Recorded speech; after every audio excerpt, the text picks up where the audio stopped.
Kumusta na kayo mga ginigiliw kong mga kaibigan at mga kapatid dyan po sa inyong kanya-kanyang mga tahanan. Dalangin ko po palagi ang inyong kalusugan at inasahan ko po ang masayang karanasan ninyong lahat sa panahon na inyong iginugol sa ating Diyos.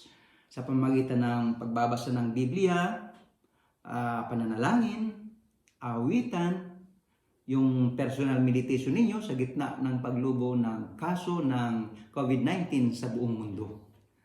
Para naman po doon sa ating mga kaibigan na nakakaranas o kaya naepektuhan ang kanilang mga kalusugan, naepektuhan ang kanilang mga hanap buhay at mga pangangailangan dahil sa pambuong mundong sakuna, dalangin po namin ang pagpapagaling, suporta ng lahat ng inyong mga pangangailangan galing mismo sa kamay ng ating tagapagligtas. Ang kapayapaan at biyaya nawa galing sa langit ay sumasa ating lahat at sumasa ating mga kapatiran galing po sa ating may kapal. Sumunod po tayong lahat mga kaibigan at mga kapatid sa mga magagandang payo o mga advice galing po sa ating mga leaders kung paano maiwasan ang pagkalat ng COVID-19. At lalo na huwag kalimutang manalangin at magtiwala sa totoo at buhay at makapangyarihan nating Diyos na may lalang sa atin lahat. Ang atin pong mensahe sa oras na ito ay may pamagat na why social distancing? Why social distancing? Bakit nga ba po nagkaroon ng social distancing? Hindi po lingid sa kaalaman nating lahat ang isyu ng pambuong mundong sakuna gawa ng COVID-19. Ang mga namumuno po ng iba't ibang mga bansa ay gumagawa ng paraan kung paano po pigilin ang pagkalat ng nakakamatay na virus na ito. Ang mga mabisang paraan ay ang pagpapanatiling malinis sa katawan, malinis sa kapaligiran, pag-iwas sa mga maraming tao, pagla-lockdown ng isang lugar, para masunod ang rekomendasyon ng ating pamahalaan na magkaroon ng social distancing. Ang social distancing po ay nangyayari sa panahon natin ngayon nang dahil sa coronavirus na kumalat sa buong mundo. Nang dahil sa virus na ito, napakarami po ang namamatay sa loob lamang ng isang araw. Lahat ng mga establishments or any form of private and public agencies, maging ang mga pangangailangan ng halos lahat ng mga tao sa buong mundo ay naapektuhan na. Most of our future plans ay nasagasaan na rin. Katulad namin, pupunta sana kami sa US how many months from now o kaya magbabakasyon sa Pilipinas. Hindi na yata yun matutuloy dahil po sa coronavirus na ito. The coronavirus affects almost everything in this world nowadays. Kaya nangyayari ang social distancing. Mga kaibigan, hindi niyo po ba alam na ang social distancing na ito ay nangyayari sa noong nakaraan, at patuloy na mangyayari sa ngayon, at mangyayari sa hinaharap. Nagsimula po ito noong magkasala si Lucifer doon sa langit. At dahil doon, nagkaroon ng unang social distancing sa pagitan ng Diyos at ng mga nagkasalang mga anghel. Sila ay itinapon dito sa lupa pagkatapos ng matinding tunggalian o kailabanan doon sa langit. Social distancing started in this scenario. Ang pangalawang pangyayari ay noong pumasok ang kasalanan dahil sa hindi nagtiwala o hindi pagtiwala ng ating unang mga magulang sa Diyos doon sa Garden of Eden. Mas naniniwala kasi sila kay Satanas kaysa Diyos. Nang dahil dito, sila ay lumayo o kaya itinago nila ang kanilang mga sarili sa presensya ng Diyos. You know, yung statement ng Diyos na where are you? Doon sa Genesis chapter 3 verse 9, noong hanapin sila ng Diyos ay nagpapatunay po yon ng konseptong social distancing. Ang pangatlo po ay sa panahon ng pagbigay ng Ama ng kanyang bugtong na anak na si Jesus.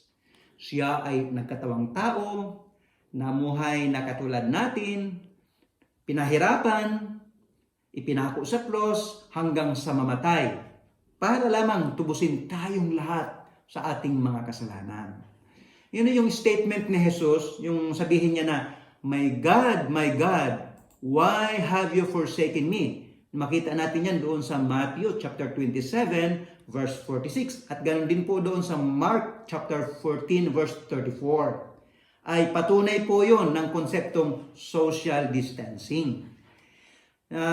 Nagkaroon ng napakalayong distansya sa pagitan ng Ama at ng Anak dahil po sa ating mga kasalanan. Again, social distancing concept took place in this scenario. Pang-apat po ay sa panahon ng paghihiwalay sa pagitan ng mga maliligtas at ng mga taong hindi tumanggap sa ating tagapagligtas na si Jesus. Ito ay mangyayari sa ikalawang pagparito ng ating tagapagligtas na si Jesus para kunin ang kanyang mga anak at dalhin patungo sa langit na bayan.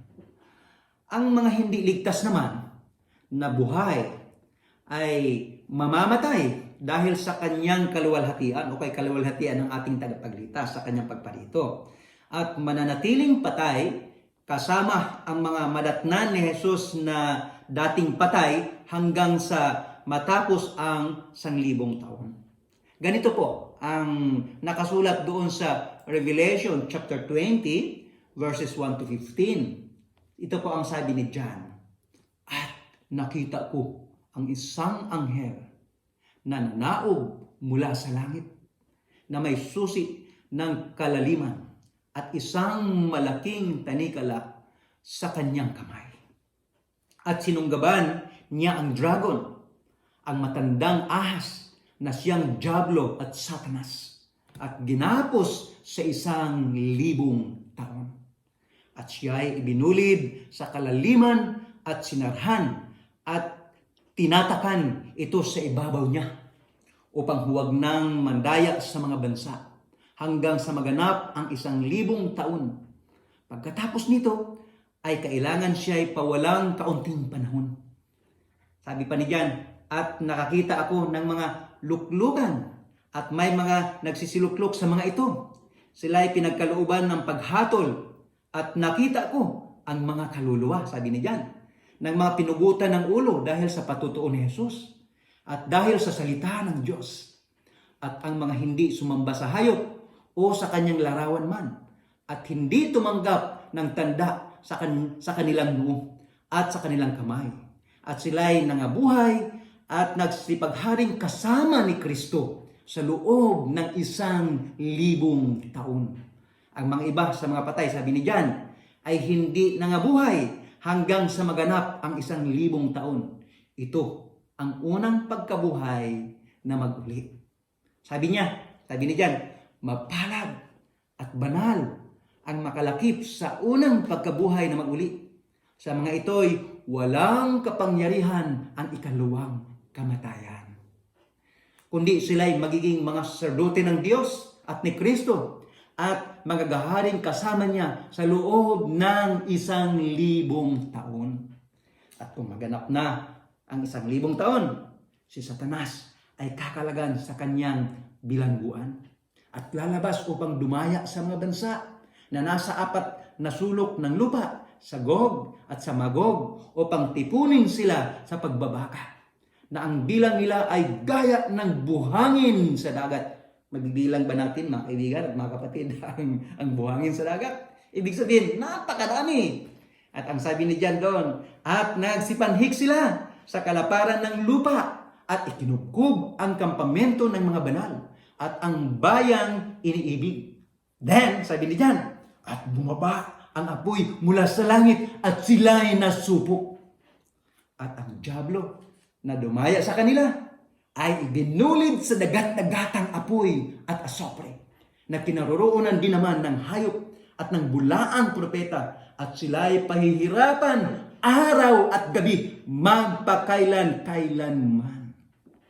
And then ang sabi ni John, at nakita ko ang isang malaking luklukang maputi at ang nakalukluk doon nasa kanyang harapan. Ang lupa at ang langit ay tumakas at walang nasumpungang kalalagyan nila. At nakita ko, sabi ni John, ang mga patay, malaki at maliit na nangatatayo sa harapan ng luklukan at nangabuksan ang mga aklat at nabuksan ang ibang aklat na siyang aklat ng buhay. At ang mga patay ay hinatulan ayon sa mga bagay na nasusulat sa mga aklat, ayon sa kanilang mga gawa. At ibinigay ng dagat, sabi niyan, at ibinigay ng dagat ang mga patay na nasa kanya. At ibinigay ng kamatayan at ng Hades ang mga patay na nasa kanila. At sila'y hinatulan bawat tao ayon sa kanya-kanyang mga gawa. At ang kamatayan at ang Hades ay ibinulid sa dagat-dagatang apoy. Ito ang ikalawang kamatayan, sabi ni John. Sa makatuwid ay ang dagat-dagatang apoy. And then ang sabi doon, mga kapatid, sa verse 15, ganito po ang nakasulat. At kung ang sino man ay hindi masumpungang nakasulat sa aklat ng buhay, ay ibinulid sa dagat-dagatang apoy. Mga mahal kong kaibigan, hindi po magsisinungaling ang salita ng Diyos, ang Biblia. Mararanasan po natin ang eternal social distancing kung ang ating mga pangalan ay hindi makasulat sa aklat ng buhay. Napakasarap pong mabuhay magpakailanman nakasama ang ating tagapagligtas. Bakit po ayaw nating lumapit sa Kanya? Maging kabahagi ng buhay niya. Mag-enjoy na sumunod sa Kanya. Marehistro sa aklat ng buhay. At mabuhay magpakailanman balang araw. Mga kaibigan, ayaw po ng Diyos na maranasan po natin ang mga ito. Nais niya na tayong lahat ay maligtas. He has the power to save. We'll say amen to that. Ito po ang sabi ng Biblia sa Isaiah chapter 59 verse 1. Narito, ang kamay ng Panginoon ay hindi umiksi, ni di makapagligtas, ni hindi man mahina ang kanyang pakinig, na di makarinig. At ang sabi din doon sa verse 2, kundi pinapaghiwalay ng inyong mga kasamaan kayo at ang inyong Diyos. At ang inyong mga kasalanan ay siyang nagpakubli ng kanyang mukha sa inyo upang siya'y huwag makinig. Yes, friend, COVID-19 caused temporary social distancing from our families and friends. But our unforgiven sin caused eternal death that results to eternal social distancing between God and us. Kung tayo ay nasa Panginoon, someday, we will never experience it again. Sa bagong langit at bagong lupa na inihanda ng Diyos, wala nang social distancing doon. Ang sabi ni John sa Revelation chapter 21 verse 1, at nakita ko ang isang bagong langit at ang isang bagong lupa, sapagkat ang unang langit at ang unang lupa ay naparang at ang dagat ay wala na. Let me explain to you a little bit about this statement at ang dagat ay wala na. Ang context kasi nito ay noong itinapon si John doon sa Patmos Island. Kasi hindi siya napigilang huwag mangaral kahit ikulong man siya ng mga Roman soldiers. Maging doon sa kulungan, nangangaral pa rin siya. Kaya ang ginawa, ang ginawa sa kanya, pinaranas siya ngayon ng social distancing doon sa napakalungkot na island. Yung dagat ang siyang naghihiwalay sa kanya sa karamihan. Hindi na siya makapagawa o makagawa ng missionary work kasi wala namang tao doon sa isla. Kaya sabi niya, sa vision niya, doon sa bagong langit at bagong lupa, wala ng dagat. Ibig sabihin niya, wala ng paghihiwalayan o social distancing na mangyayari kasi magkakasama na tayo magpakailanman. Pasinin po ninyo ang sinabi ni Jesus sa John 14:3. Ang pagkasabi po doon, at kung ako'y pumaroon at kayo'y maipaghanda ng kalalagyan, ay muling paririto ako at kayo'y tatanggapin ko sa aking sarili upang kung saan ako naroroon, kayo naman ay dumuon.